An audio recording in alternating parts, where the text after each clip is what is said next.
Take a moment right here, feeling like it's out gear. Running, running, no. Keep running.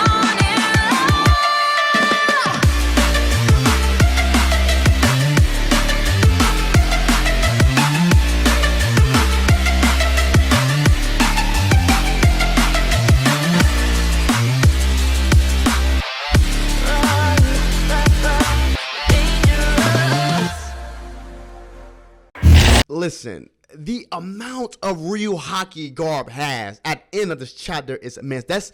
That's nothing we have never seen before at this level of magnitude inside the time frame of One Piece. The current timeline right now, bro. We see how strong Garp really is right now, bro. Like I've been saying throughout these years of me watching One Piece, reading One Piece.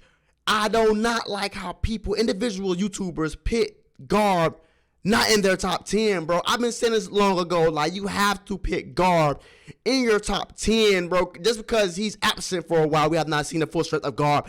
You have to pick Garp in your top 10 from now on out. He still has it. And think about his prime, when he was in his prime battling Roger. Like, him and Roger was neck and neck, right? So it's like, the amount of level Roger has, Roger level, power level, has grown because of Garp in this chapter right here, bro. Like, the amounts of real hockey we have seen, like, real hockey is the same thing as admission users in Hunter x Hunters, like shooting your hockey out. Essentially, it's like shooting your hockey out, and you seen how Garp shot his hockey out. The way Garp did is like he did a Kamehameha wave on the ground of full of lead, and just bursted out. Like, the amount of admission he can like push out with his hockey, and he missed it with Conqueror's, bro. We seen the Conqueror's clouds, bro. That was Conqueror's hockey. Garp officially is confirmed to have Conqueror's hockey, bro. This already was a top tier chapter already. We expected. We listen. We suspected that this already was a top tier chapter. Because we took a week, bro. You know, when Oda come back from a week, he got a banger on a banger, top 10, 100 out of 10, 100 out of 100, 100 out of what? Listen, this already is a banger. We already seen that was a banger coming. We seen it until let's lay it on us like that. Oda, pause. This is a get like come on, Oda. That was amazing. And listen, to start this chapter, we have to take it from the beginning. So Koby did escape the grasp of Blackbeard pirates, but at the same time, he's still running on the run, bro. Like, he is running around Beehive. He's running around full of lead, the English version, and he's trying to get away, but he also have a mission that he got to do from escaping, right? So he has to get Moria. So Moria's alive, bro. People say Moria's dead. Moria's alive, and it's funny how we actually see that nobody has Moria Devil Fruit. Yeah, we were shocked to see that they had Moria's sidekick, Abyssos's Devil Fruit. And we finally got clarification of what a star actually means on the cross-guild bounty poster of the Marines. 1 star equals 100 million. And Koby has 5 stars because of what actually Blackbeard wants to do with Koby. It's a game plan. Now, he actually introduced his game plan in this chapter. I don't know how serious he was because, you know, Koby kind of sped on his dream when Koby announced that he was a part of Sword. And Okiji, it's crazy to see Okiji is really working with Blackbeard, but he very clarified what actually Sword is. So we finally see Koby with the iconic bowling ball that's on his foot now. I see why regular people can get away from, you know, being locked up because they're not Devil Fruit users, but you know how things be with armament users. They actually can get away. There's no protecting them. There's no guarding them. They just have, for now, the hockey where they can do anything they want to do. So definitely some Devil Fruit users are definitely stuck when it comes to cages, but like hockey users, it's done for. Definitely somebody like Koby and somebody like Garp, that's not going to work. And finally, we get some of Commodore Cheech's members, like, you know, we have Shiro of the Ring. We already seen his fruit, but Bizarro is the island man, who he can be part of the island, like, bro, he's a part of the surrounding hemisphere around him. No, Bizarro is actually infused with his surroundings himself, which is an amazing. Indian Pascal shot, like, we know he's a drunk Pascal Scott. So at the same time as he's like the drunken man, he makes somebody else drunk. Like, we see the bubbles around him that he's floating on. Like, I want to see how Oda actually utilizes Devil Fruit in the manga. And then it's crazy how we see Sangan Wolf, and he's a giantification man where he can go Colossus. He's already a giant, it is, or did he already eat the giant fruit already? But at the same time, it's like, bro, he can get bigger and bigger. And not just me. As One Piece fans, we're Team Straw Hat with most of us, right? So as I always see Commodore Teach's stubbornness, do you in your mind you check like, okay, well, Zoro got him, Sanji got him, Luffy got him. That's always in my mind when I see, you know, some of Commodore Teach's members, right? I see that who's gonna get who, who's the matchup, who's gonna fight who is going to have the ultimate matchup where they will be at a disadvantage or a advantage during a fight.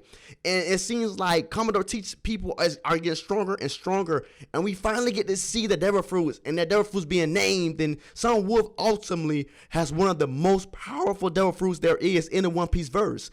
The Jivacation, he can grow at an immense rate, right? And hopefully that this does not slow him down. Like, this dude has one section of the beehive for itself. Like I said already, I don't really know how serious Blackbeard really is about making him the king of Beehive. Now, I don't know, because you know how, you know, Luffy and teaches with their dreams, like, let nobody tell you that your dream cannot come true. Now, I don't know if Blackbeard is more serious about this than anyone else, but he's trying to have Koby be a bargain ship to maybe accomplish his dreams. And I don't know if that would actually come true, because, you know, Koby's a part of Sword. Now, at the same time, Okiji, like I said before, gave us more glimpse of what Sword actually ends, where they renounce their commission and renounce their vows to be a part of Sword, where it's an already powerful level. I could say a whole nother level that maybe us One Piece readers really have to be interested in, because it seems like they're their own superpower. And I've seen, as I read this chapter, that most of these people that's trying to get Koby back are a part of Sword. Now, to better understand Sword, like I said before, it's like they're a ghost agent. It's more like they're a secret agent, but also can cut ties at any time. Like, they are someone undercover, just like how X-Drake was undercover with Kaido. If things go crazy, you know, they would not claim X-Drake. They would not say anything to X-Drake. But the most interesting thing I can say for Sword is what Okiji said, that the Sword can actually battle a Yonko without authorization. How beastly is that? And they can actually ignore some commands, some certain commands when it comes to the head in chief, right? The fleet admiral. Bro, like, who? If I wanted to be a Marine, I would definitely be a part of Sword. Those things, corporate operations that you can do as being a Sword member is top tier. Like, Koby can go head to head with a Yonko. Without fleet armor, Akainu saying, come back. Nah, bro, I'm finna get with him. I'm finna handle this, right? There's certain things that Swords that can do that puts them separate from a regular Marines, bro. And that's what Koby is doing. That's the person that Koby is. And to see that Garp has so much faith in Koby at the end of this chapter, calling his protege, like, he's blossoming Koby to be a fleet admiral. And to continue with this chapter, we see that it was Perona who actually let Koby out. And she made Koby promise that if she let Koby out, he has to free Gekko Moria. So that was even shocked to know that, I'm still shocked right now as I'm speaking, that Gekko Moria is still alive.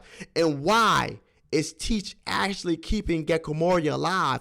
And I feel the most reason why is that he would be a great ally once he cracked, right? Once Teach cracks Gekko Moria, they come into alliance, him and Moria, like, Teach will be even stronger, that somebody will not come up against Teach. Like, the more the merrier with Teach, and he's like of a league of his own when it comes to like certain characters, bro. Like, I can say all his commanders are real deal strong because of Devil Fruit. Devil Fruit enhance his commanders, right? And now we see that he has Okiji, right? We see that he might have Moria, but I feel like since, you know, Teach killed Absol, Moria would never, ever be alongside him. But, you know, Kaido waited for ages for people to crack. So maybe Teach will do the same thing.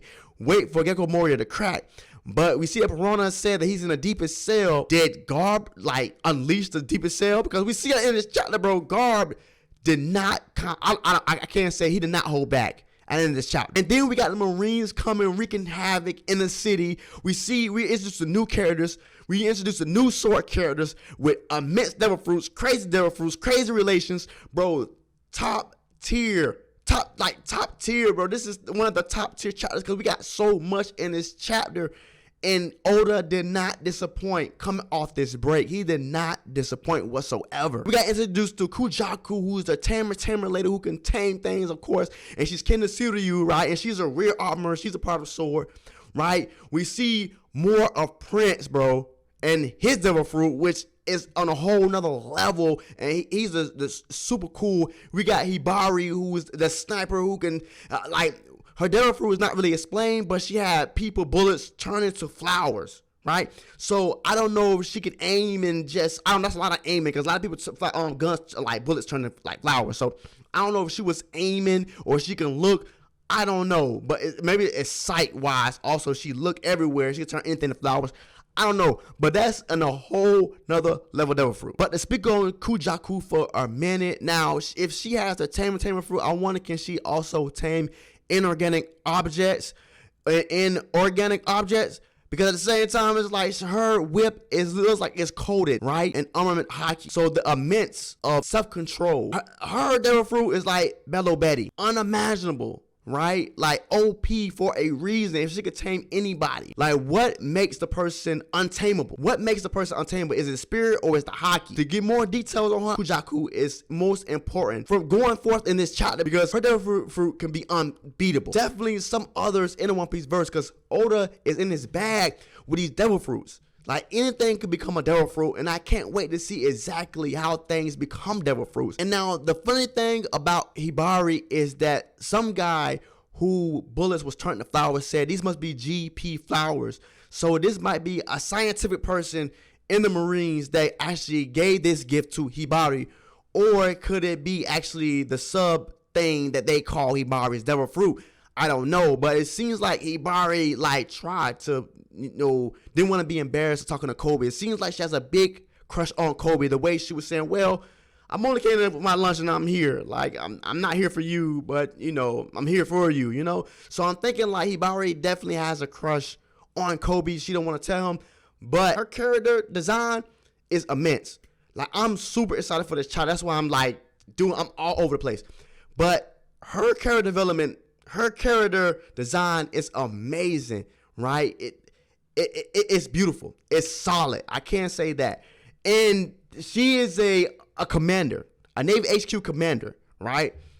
And at the same time, bro, she look like she's part of the sniper group, part of the Marines, part of the foot soldiers. That's what she look like. And then we get Prince, who has the clay fruit. And I feel like the beginning, when the Marines were wreaking havoc in the city, that was his clay man, probably one of his clay man actually wreaking havoc. Now, that's gotta maybe be Logia, right? Or Special Paramecia, just like Katakuri, maybe. We really don't know until, Oda gives the clarification. Because Prince has an OP devil fruit also. It's so many things he can do with his devil fruit. He can harden it, he can liquefy it. Like, there's so many things that Prince looks like. Like I said, Prince look good in my opinion. Prince character design is amazing. I like Prince. And then the main plan was to have everybody get to the center of the town. And we seen that Kujaku actually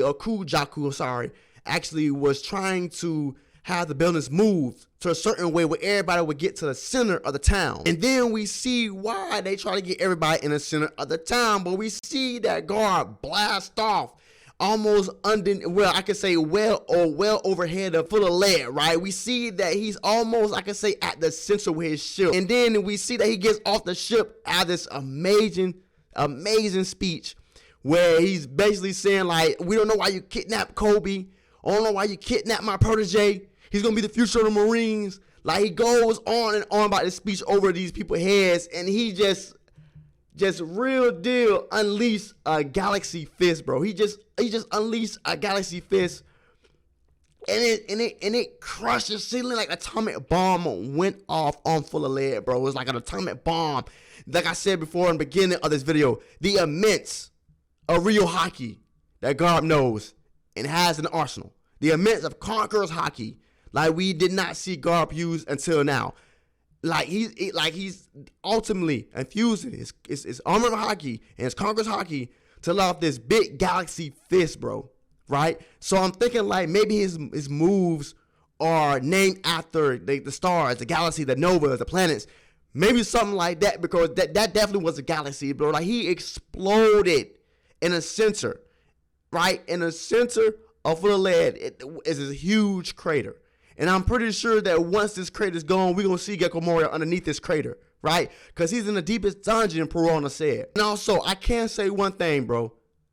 Basco's shot and Shiryu is not looking very intimidated. I could say Shiryu like shot was like coming in like, what? But Vasco's shot is like all aboard, like, let's go. And to see like Garp is landing right here, and to see that maybe we're gonna see Garp in action. And this is, let's take advantage of this. This is not a prime Garp. This is an old Garp, a retired Garp. So we're gonna have to see what Garp is doing. Well, because next week we're gonna break. After that, we'll get another banger. But we're going to have to see exactly the prime Garp from the retired Garp, right? And we can multiply this retired Garp 1,000 times to get an understanding of prime Garp. All the times Garp is not in your top 10, he's in your top 20 or top 15. A shame on you. And I even said this before, bro. Why is Garp is not in people's top 10? You see this, right? So once people exactly see that this chapter and people do their top 100 strongest, Garp's going to be there. Garp is going to be there, and they will actually look stupid because last time they did it, Garp wasn't there. Let's put some respect on Garp name. We have to now. We have to put some respect on Garp name because of this chapter. But we are on break next week, so we really can't we're going to have to hold on to this for a while. We have to hold on to this chapter for a while. We can analyze it, flip it, and see what's going on and deep analyze it. But this is a chapter. This what makes people One Piece fans. Like I said, if you're not into One Piece just yet, it's getting to the final saga. This is what's going on in the final saga. This is what Oda is giving us. All right? This is some heavy level One Piece. One Piece has never been like this, right? Never. And I can't say one thing, right? Since we're done with this chapter, basically I want to explain all I want to explain. Since Blackbeard is not here, Blackbeard is headed to Egghead. Blackbeard has to be on that ship. We might just see that after the break, right? If Blackbeard recovered that fast and is also on the way to Egghead, then Law is in a bad shape. Law's one of my top characters. Eustace also was one of my top characters. I don't think Eustace is out for the count. I'm pretty sure he took a little stagger, but I don't think he's out for the count. His crew definitely got demolished, but they will pick up their pieces again. I can't see how Eustace will not be there on an all-out war. I cannot see this without Eustace, or I cannot see this without Law. The main characters that took down Big Mom and Kaido, right? They have to be there. These pieces have to be there. Like what characters will not be there aside for them? Like, come on now. But that is a chapter, bro. Amazing chapter. That is one of the best chapters I have seen thus far. Like, Oda's dropping his bag, bang after banger. He's not playing, bro. The immense of armament hockey, real hockey Garp has. And we see this page where the clashes of Conqueror's hockey is and armament hockey is real. Like, bro, like, he's not even touching. He's, I can say, over more than 500 feet above the buildings that he crumbled. Like, it's well above that. Oh my God. I don't know what Oda is doing with his power scaling, but bro, at this point, I don't see nobody beating Garp. Nobody. At this point, you have to show me something better than this. Like, you like in order to beat Garp. I haven't seen that for Shanks, right? Listen. I know Shanks is strong. What Shanks did at Eustace was amazing. But bruh, Shanks cannot compare to this right here just yet. I'm sorry. Whatever Shanks did cannot get to this point. No. Right? The departure, okay, that was amazing to beat a entry level Yonko within Eustace. This right here, this beats Yonko's. Oh, this beats Yonko's. This punch beats Yonko's and pit entry level Yonkos in their place. Sorry. Amazing chapter. 10 out of 100. No, I'm just kidding. 10 out of 10. amazing chapter. Thanks for watching. Like, comment, subscribe to get more of me and more One Piece content, because I'm going to give it to you every week if I can. We're going to break next week, so you have to wait another week to see a new chapter. Maybe we'll get back on Egghead. You know how Oda does things, bro. Egghead Oda likes to actually pit things in certain ways, and we might get off this and go straight to Egghead like I said before. Thank you for watching. I'll see you on the next one. Peace.